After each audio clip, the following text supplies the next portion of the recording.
Magandang umaga! Kumusta po? Narito po ulit ang update natin para sa lagay ng ating panahon.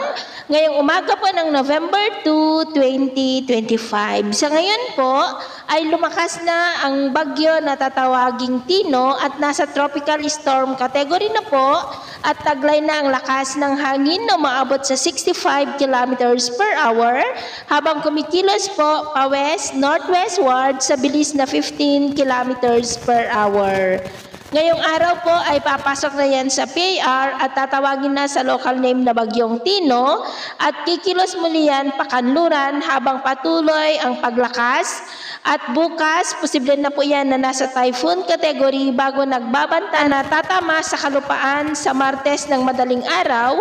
Posibleng mula po dyan sa may Giwan, Eastern Samar, babaybayin ang mga isla ng Visayas at posibleng sa Miyerkules pa yan makakalampas sa mga isla ng Visayas at Palawan. Posible po na itaas ang wind signal number 4 sa mga lugar na daanan nito at posible rin na nasa typhoon category habang tumatawid dito po sa ating bansa. Pero asahan pa rin natin ang mga biglaan na mga pagbabago lalo na at nasa karagatan pa ngayon ang bagyo.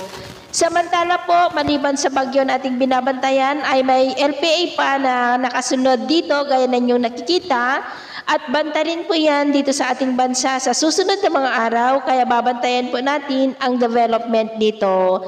Sa ngayon po, ang sama ng panahon na ating binabantayan ay wala pang direktang epekto sa ating bansa. Amihan ngayon ang dumadaloy dito po sa Northern Luzon.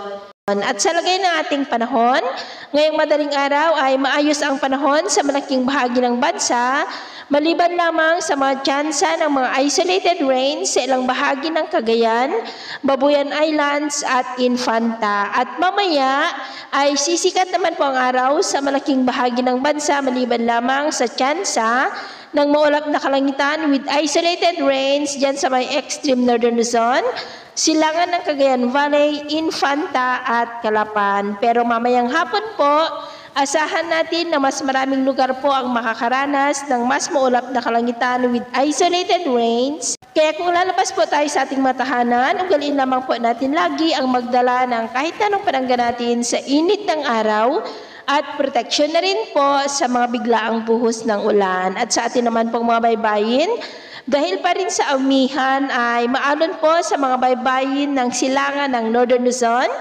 sa mga baybayin ng Batanes, Babuyan Islands at pagudpot ng mga alon po ay posibleng aabot hanggang sa 1.9 to 2.8 meters height. Kaya hanggat maari ay iwasan na po muna natin ang papalaot dyan sa mga may kulay pula para po mas makaiwas sa mga sakunang pangkaragatan.